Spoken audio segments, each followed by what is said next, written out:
36 years ago, Total Recall exploded into pop culture with one of the most unforgettable images in sci-fi history, and its cast became some of Hollywood's golden faces of that era.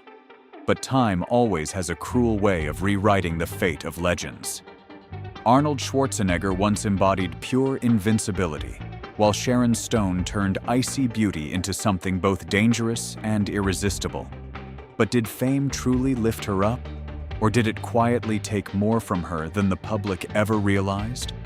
Behind the fantasy, the violence, and the glamour were real lives changed in ways Hollywood never promised.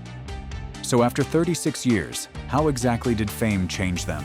Now, let's take a look back at the cast of Total Recall, then and now. Number 1. Arnold Schwarzenegger. There's something almost cinematic about Arnold Schwarzenegger's story.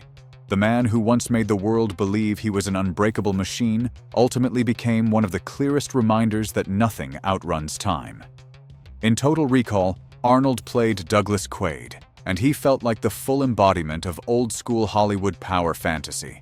A body carved like stone, a cold, commanding stare, and the kind of presence that made everything around him seem smaller the second he stepped into frame. Back then, audiences didn't look at him as just another actor. They looked at him as a symbol of power, of glory, of a larger-than-life kind of success. He was the American dream pushed to its absolute extreme. An immigrant with a heavy accent who turned himself into a global icon, then climbed even higher into politics. Too big, too strong, too famous. And that kind of myth can make the public forget something important. The more a man is idolized, the harder, uglier, and more fascinating the fall becomes. But what came afterward was far more complicated than the invincible image the public had once believed in. The darkest secret in Arnold's story was not just that he had an affair with Mildred Baina, the family's longtime housekeeper, and fathered a son, Joseph, with her. After that, people could no longer see him only as an action legend. They began to see the deeply human side of him too, the flawed side, the part that was far harder to excuse. What made the scandal so haunting was not only the betrayal itself, but the way it brought down an image that had been carefully preserved for years. A man long seen as the embodiment of discipline, control, and strength had failed to keep order in the most private part of his own life. And what made it more painful was that he was not the only one who paid the price. Maria Shriver paid for it too. So did their family. So did the illusion of a marriage once seen as one of America's most powerful and enduring unions. But Arnold's story did not end there. During his 2003 run for governor of California, a wave of accusations from women began dragging parts of his past back into the light. Some said he had groped them. Others described moments when he crossed lines they had carried silently for years. What made that chapter so heavy was not just the accusations themselves, but the way they forced people to stop seeing Arnold as an isolated case and start seeing him as a very recognizable product of both old Hollywood and a culture that had long been too forgiving toward powerful men. It stopped being only the story of one fallen star. It became the story of a society that was often too willing to excuse strong, successful, charismatic men, as long as they kept winning and kept giving the public a reason to believe in the myth. What makes the story even more haunting is that Arnold never truly disappeared. He kept working. He kept showing up. He held on to the unique magnetism of a true pop culture monument. But time spares no one, not even a man once treated as if he had been forged from steel. In recent years, Arnold has spoken more openly about aging, about looking in the mirror and realizing his body is no longer the fortress it once was. The heart surgeries, the pacemaker, and the slower presence that comes with age have made the Arnold of today look very different from the man who once convinced the world he could never be worn down. After all the victories, the titles, the films, and the comebacks, the one thing Arnold could not hold on to forever was not his fame or his power, but the sense of invulnerability he once made the whole world believe in. Behind the legend, in the end, is still just a man who has lived through too many spotlights, too many mistakes, and now stands face to face with aging and a truth that no amount of strength can reverse. Number 2. Sharon Stone. After the brutal fall in Total Recall, Sharon Stone was still only standing at the edge of the kind of stardom that would soon turn her into a global phenomenon. But even then, her magnetism was already far too obvious to ignore. Sharon was not simply beautiful in the usual movie star way. She carried a beauty that felt cold, elegant, and dangerous all at once, as if every glance could pull people in and then instantly remind them they were standing in front of a woman who was never meant to be easily reached. It was the kind of presence men were drawn to almost instinctively, while Hollywood immediately recognized that they were looking at something rare, a face that could sell fantasy, power, sexuality, and threat all at the same time. But the part of the story that came after is where it becomes truly haunting. The darkest secret in Sharon's life may be this: the very thing that made her famous also wounded her the deepest. Sharon has said she was misled during the infamous interrogation scene in Basic Instinct, when she was told to remove her underwear because the camera supposedly would not see anything, only for that moment to become one of the most iconic images in movie history and follow her for decades. It feels like a brutally dark lesson in the way Hollywood can use a woman's body as a marketing strategy, then leave that same woman to carry the moral judgment afterward. Sharon has also said that role contributed to people viewing her through such a distorted lens that she lost custody of her child during one of the most painful chapters of her life. After all the glamour that turned Sharon Stone into an almost untouchable sex symbol, life forced her in a much crueler direction. In 2001, she suffered a stroke and a brain hemorrhage that nearly killed her. That collapse did not just take her health. It affected her memory, changed her body, slowed her career, drained her finances, and gradually stripped away her place in Hollywood. The woman who once seemed to tilt the entire screen toward herself suddenly had to learn how to live again from the beginning, in a different body and a different rhythm of life. What makes it even more painful is what that story reveals behind the spotlight. Sharon has spoken about the filthy pressures of show business, where a woman's body can be treated like a tool to be traded for success. That is why Sharon Stone today is no longer just the bombshell who once stunned the world. She is a survivor, a woman who has lived through illness, humiliation, and the brutal price of fame. Number 3. Michael Ironside. In Total Recall, Michael Ironside did not need to be the lead to leave behind a real sense of danger. His Richter was not the kind of villain who existed only to make the hero look good. He stepped into the frame with a face carved out of steel, a raspy voice, and eyes that always looked ready to tear through anything standing in his way. That is exactly why, for so many action and sci-fi fans, he remains one of the most unforgettable villains of that era. And in interviews reflecting back on Total Recall, Ironside made it clear that he understood Richter as far more than a simple henchman. He saw him as a man with ambition, ego, and a fury that was entirely his own. But the part of Michael Ironside's story that lingers the longest is not really the villains he played. It is the battle he had to endure in real life, quietly and for years. Behind that steel-edged face was a body that illness dragged to the edge more than once. Michael fought cancer not just once, but multiple times, going through surgery after surgery, to the point that even he admitted that over the years, too much had been taken out of his body. What makes that story so painful is not just the illness itself, but the brutal contrast between the image and the man. On screen, he was the kind of presence that made people afraid, as if nothing could possibly break him. But in real life, he had to learn how to live with scars, pain, and the knowledge that his body was no longer the fortress it once seemed to be. A man who spent a lifetime becoming other people's nightmare eventually had to face his own most real and private one. Today, he is still working, still taking on a few new projects in recent years, and still occasionally showing up at fan events, where action, sci-fi, and thriller audiences continue to hold him in deep respect. But what makes Michael feel different now is that he is no longer remembered only as a man who brought fear to the screen.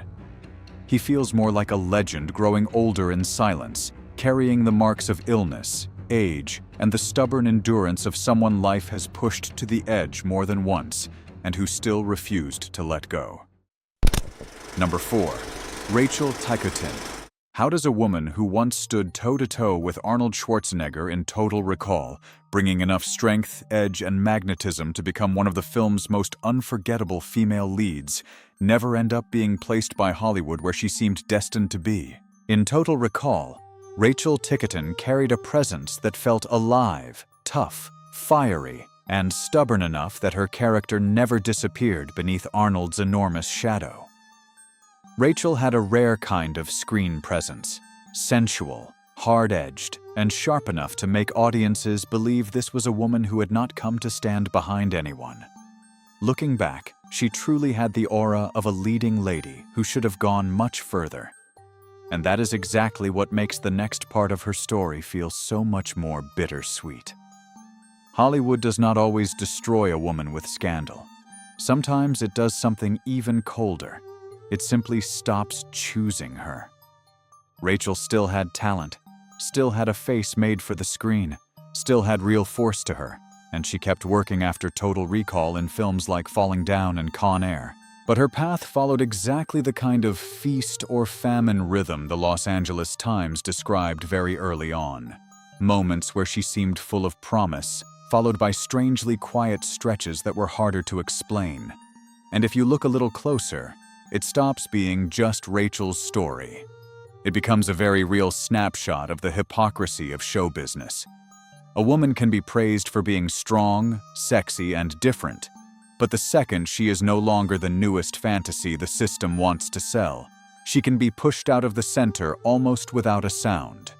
No scandal, no dramatic career obituary, no spectacular collapse for people to gossip about. Just door after door slowly closing, role after role slipping away, until the public still remembers her face, but forgets that she could have become something much bigger.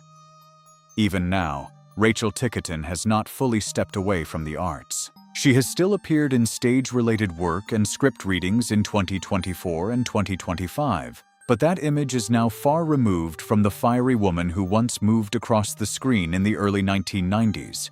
What makes her story sad is not that Rachel failed. It is that she was good enough to go much further, and Hollywood simply chose to let her fade. Number 5. Ronny Cox. There is something both beautiful and deeply sad about Ronny Cox's story. The man audiences remembered as the embodiment of cold power ultimately grew old with a kind of gentleness that feels almost completely opposite to the way Hollywood once defined him. In Total Recall and RoboCop, Ronny did not need to do much to feel intimidating. He was the kind of actor who could step into a frame and instantly change the atmosphere. That face, that voice, that almost emotionless calm made him the perfect image of the machine, of control, of a kind of power that could crush people without ever raising its voice.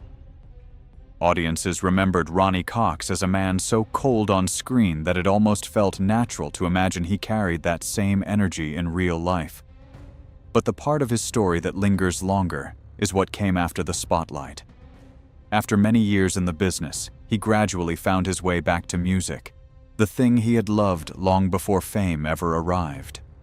Then in 2006, when his wife Mary, the partner who had been with him since he was very young, died of lung cancer, the whole emotional color of Ronny's story seemed to change. What makes it hurt even more is the detail that she died exactly 50 years after their first date. That detail makes it feel like more than just an ordinary loss. It feels like the sudden closing of an entire lifetime of memory. And maybe that is the most tragic part of all. A man once remembered as a symbol of coldness and control eventually grew old with music, with grief, and with an emptiness no power could fill. Behind the face that once made entire scenes feel colder was, in the end, just a man who had loved deeply, lost painfully, and lived out the rest of his life with a softness Hollywood never really let audiences see.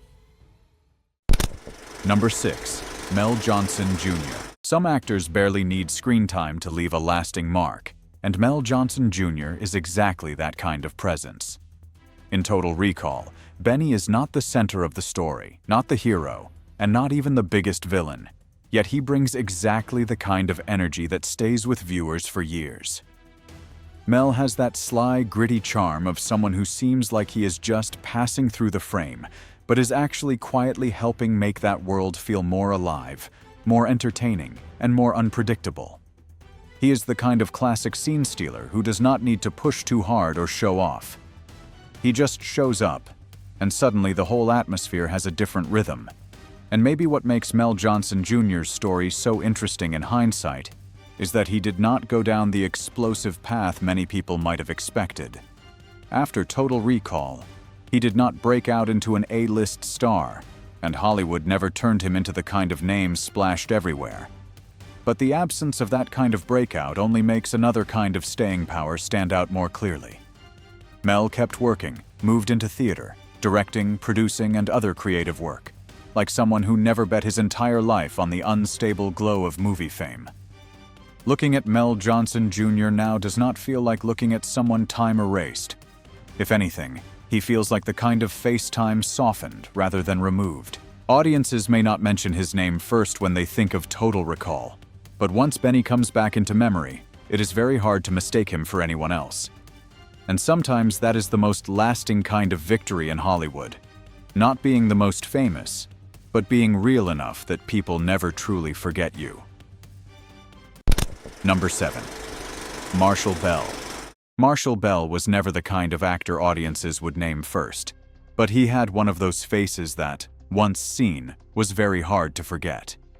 In Total Recall, that became especially clear through his role as George, and even more so as Quato, one of the strangest and most haunting images in the entire film. Bell did not have the glamour or star presence Hollywood usually celebrates. What he brought instead was something far more unsettling. There was something odd, uneasy, and almost warped about his presence, and that made the world of Total Recall feel darker, stranger, and much more unforgettable. What makes his story so interesting is that Marshall Bell never really became a mainstream star, even though he helped create one of the film's most powerful memories. Hollywood used him the way it often uses rare character actors, not by pushing them to the center, but by placing them in roles strange enough to give a movie its depth and texture. Bell kept working steadily for years, building a career out of characters who felt cold, unstable, and hard to predict. Looking back now, he does not feel like someone who was forgotten. He feels more like a face that cinema managed to preserve in its own quiet way. You may not remember his name right away, but the feeling he left behind is much harder to shake. Number 8. Licia Naff.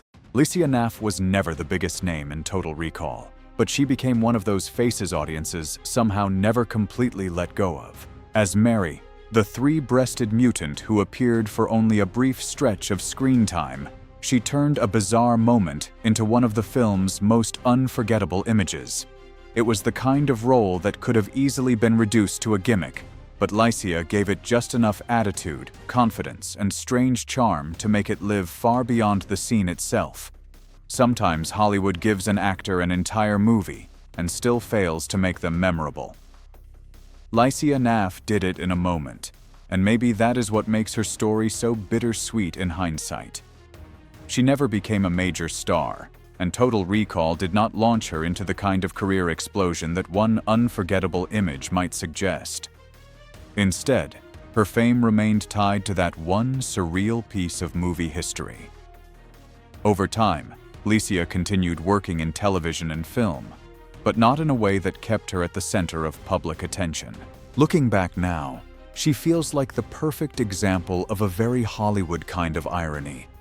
Someone whose time in the spotlight was brief, but whose image ended up lasting much longer than many careers that were once much bigger. If these faces from Total Recall were once part of your memory, be sure to like, subscribe, and stay with us, because sometimes what matters most is not how brightly they once shined, but how deeply time changed them.